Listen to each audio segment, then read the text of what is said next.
هلو، عاملين ايه؟ يا رب تكونوا بخير. وحشتوني جدا جدا، وعارفه ان اتاخرت عليكم في تنزيل الفيديوهات، بس حقيقي كنت محتاجه الفتره دي، وحابه اصالحكم في فيديو كله نشاط وحركه.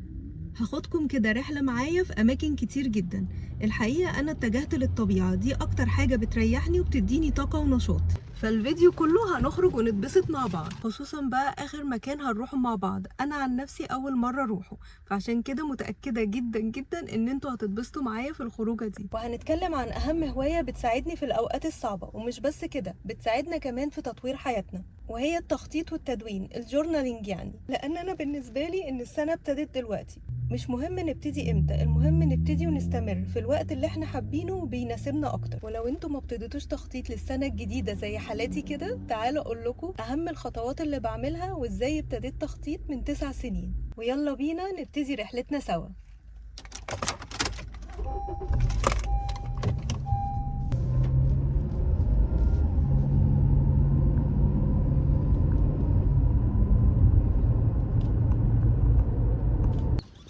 مع نهاية كل سنة بحس إن خرجت من معركة كبيرة، ومحتاجة أخد فترة من الراحة وألجأ لأكتر حاجة بحبها وبتريحني، وهي الطبيعة، وأدخل في فترة صمت. مش معنى كده إني مكلمش حد، لأ، بس صمت في التفكير وصمت في اتخاذ القرارات، حتى لو كانت بسيطة. بحاول أوصل للا تفكير، يعني ما يكونش فيه أفكار بتدور في دماغي، وأي فكرة تيجي على بالي كنت بكتبها في ورقة، علشان بعد شوية هقولكم هعمل بيها إيه.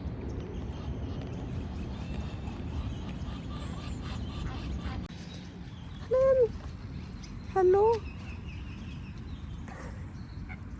مش معايا اكل. يا روحي، مش معايا اكل.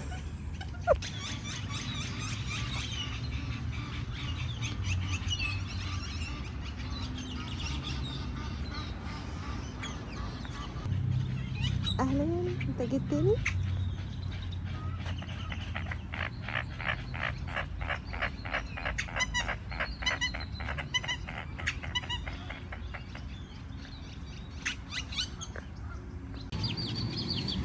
بتقلد الفلامينجو، واقفة على رجل واحدة. انا ثبت لكم الصورة هنا عشان اكتشفت في اللقطة دي ان رجليها كانت بينك كمان، مش زي البط العادي، وكمان عيونها مختلفة جدا، فشكلها اكيد فصيلة مختلفة. فلو حد يعرف الفصيلة دي ايه ياريت يقول لنا.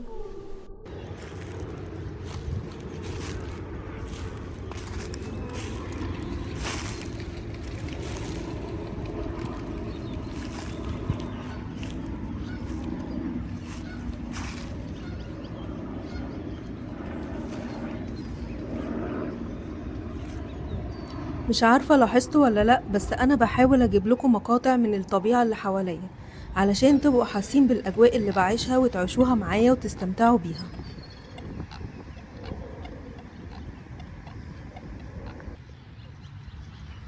أنا بقى مقررة أقعد هنا. يلا بينا نقعد شوية مع بعض.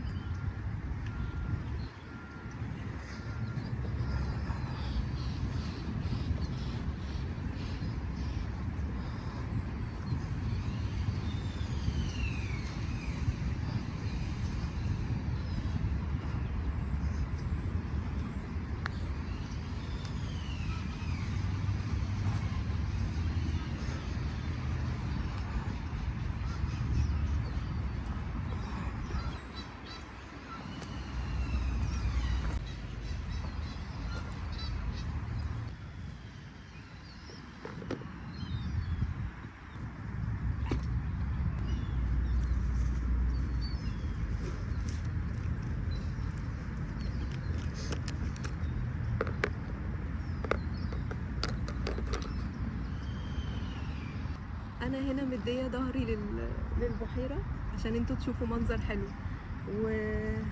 وقاعدة بعمل جورنالينج دلوقتي. كل همي في الوقت الحالي ان اكتب كل الافكار اللي بتدور في دماغي وبتتكرر كتير، حاجات عاوزة اعملها، حاجات قصرت فيها وما خلصتهاش وعايزة اركز عليها اكتر، خطط جديدة وافكار جديدة نفسي احققها. خبراء التخطيط بيقولوا على الخطوة دي العصف الذهني، بس هي بمنتهى البساطة بريح دماغي. بمعنى بريح دماغي من كل فكرة ممكن تتكرر آلاف المرات جوه دماغي، ومع كل مرة بتكبر أكتر وأكتر، بتشغل دماغي بشكل مستمر. ومش بس كده، بتشتت تفكيري عن المفروض أخلصه دلوقتي. يعني مثلا لو عندي كذا مهمة عاوزة أخلصهم، وأقعد كل شوية أفكر فيهم. انتي المفروض تخلصي كذا، وتعملي كمان الحاجة الفلانية، وتروحي المشوار الفلاني ضروري جدا. لا لا لا، المفروض انتي تخلصي الورق ده عشان محتاج يتسلم بسرعة، مفيش وقت لكل ده. كل مرة بتتكرر نفس الأفكار في دماغي بتكبر أكتر وأكتر، وبدل ما تبقى مهام عاوزة تتعمل بقت مشاكل بس جوه دماغي بس. وبدل ما أخلص اللي ورايا واللي عاوزة أعمله دلوقتي، ما بقتش عارفة حتى أركز شوية صغيرين.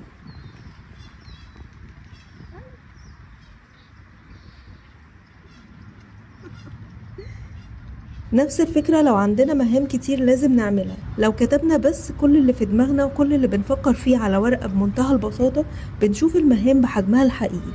ومع كل مهمة بنخلصها ونعمل علامة صح أو تشيك عليها، بتدينا دفعة عشان نخلص اللي بعدها. الخلاصة، ريحوا دماغكم ودونوا كل اللي بتفكروا فيه على ورقة، وشوفوا المهام بحجمها الحقيقي. إن كانت بقى مهام يومية عاوزة تخلص، أحلام عاوزين تحققوها، حاجات قصرتوا فيها وحابين تحسنوا منها، أيا كان اللي بيشغل دماغكم اكتبوه على ورقة.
في خناقة ورا بس أنا مش عارفة إيه سببها، عايزة أروح أشوف.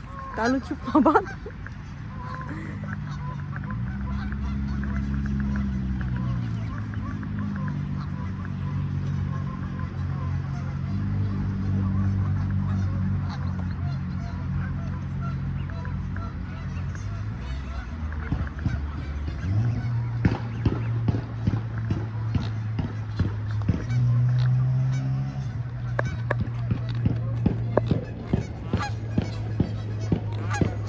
مش ظاهر لي أي حاجة الحقيقة.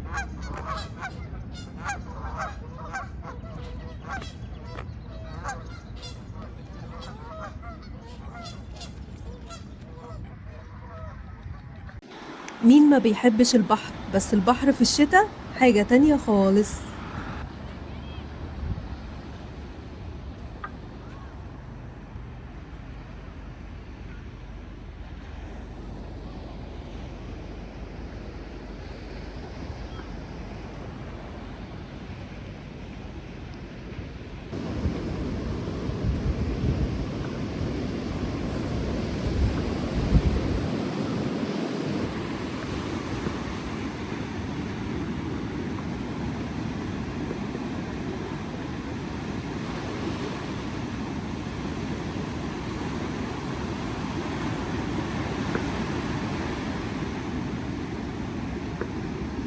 في الفيديو ده أنا كنت محظوظة بيكم بجد. في كل مرة كنت بصور فيديو كان يصادف معايا مقطع جميل جدا، ما تخيلش أبدا إن أنا أصوره في العادي، أو حتى ما كنتش بشوفه في العادي. وأنا بجهز للتصوير ظهر قدامي المنظر الفظيع دوت. بالنسبة لي كان اندهاش حقيقي بجد، أنا ما كنتش متوقعاه أبدا. اندهشت جدا من المنظر ده. كانت أول مرة أشوف دلافين طليقة كده بتعوم لوحدها في المحيط. كان منظر بالنسبة لي خطير وحلو جدا.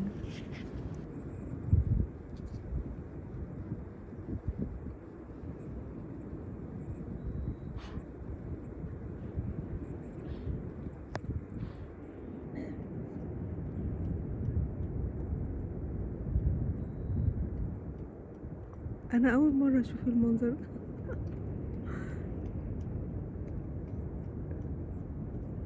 مشيوا صح؟ نرجع لموضوعنا بقى عشان ما نتوهش من بعض. هقول لكم على اللي حصل معايا واللي غير حياتي وخلاني استمر على التدوين بقالي اكتر من 9 سنين.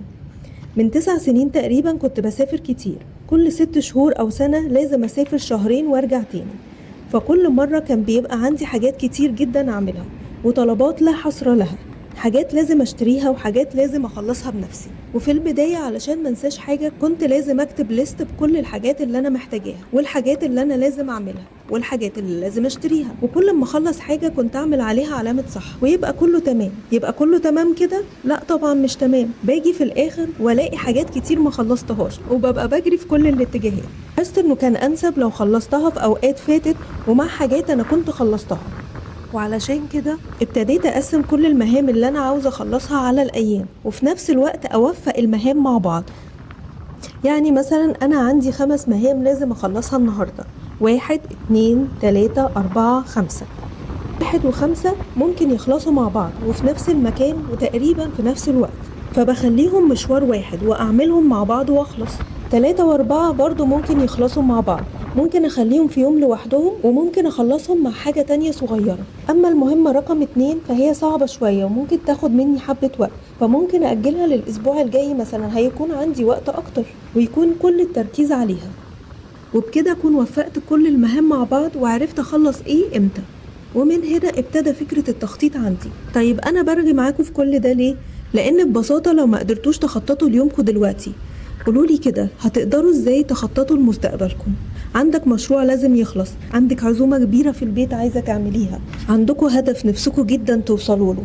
فصصوا الهدف او المهمة او المشروع او اي حاجة عاوزين تعملوها في حياتكم واكتبوا كل حاجة انتوا محتاجين تعملوها فيها، وابتدوا وزعوا المهام دي على الايام المتاحة عندكم، ان كان بقى يومين، اسبوع، 10 ايام، ان شاء الله يوم واحد، حسب الوقت المتاح عندكم. وما تنسوش تنسقوا المهام مع بعض، دي خطوة مهمة جدا عشان تقدروا تخلصوا المهام اللي عندكم. وكل ما تخلصوا حاجة اعملوا عليها علامة صح وكافئوا نفسكم.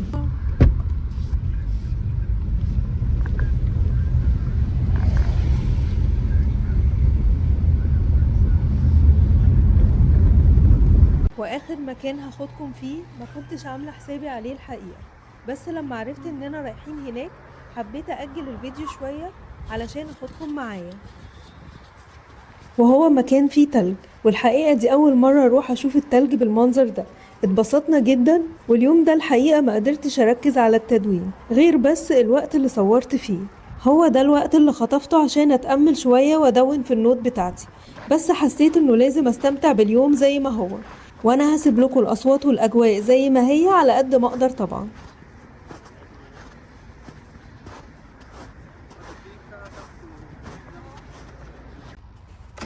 ممكن انزل تحت هنا ولا هنا ما ينفعش؟ ينفع انزل هنا كده؟ ايوه ينفع من هنا، بس انت محتاج حد يجي. ارجع.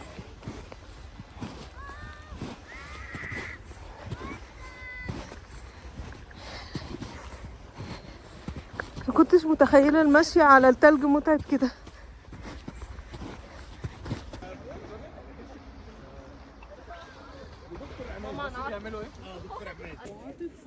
كنا احنا الاربعه بس.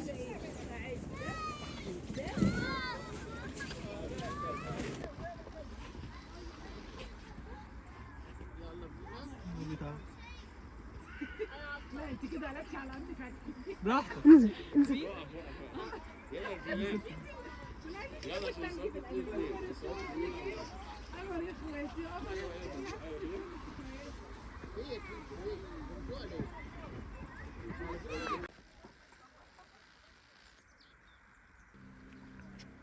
لحظة إدراك إن كل حاجة حواليك بيضة مع ضوء الشمس وصوت العصافير رهيب جدا يا جماعة. ولو بجد عاوز أجمل لوح فنية في الكون، بص على الطبيعة اللي حواليك.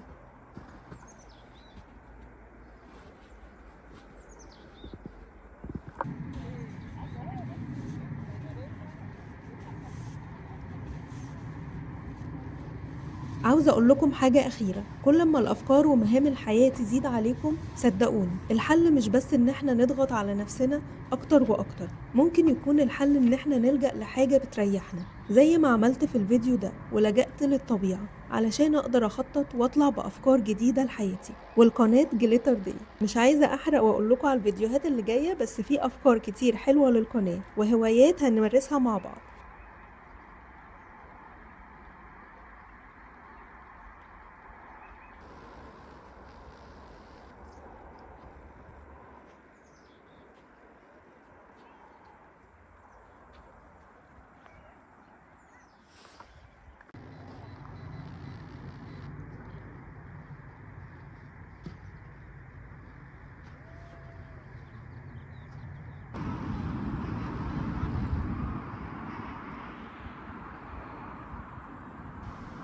أتمنى يكون الفيديو عجبكم واستمتعتوا بيه، وأشوفكم على خير في الفيديو الجاي.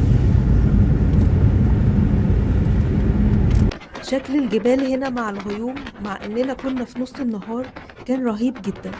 كان نفسي جدا أنزل أصور المناظر الحلوة دي بفيديو ثابت، بس الوقفة على الطريق ده مستحيلة الحقيقة وخطر جدا، وعلشان كده خطفت اللقطتين دول. المنظر ساحر جدا وعلى الطبيعة ملوش وصف، لازم توقفوا الفيديو وتستمتعوا بالجمال ده.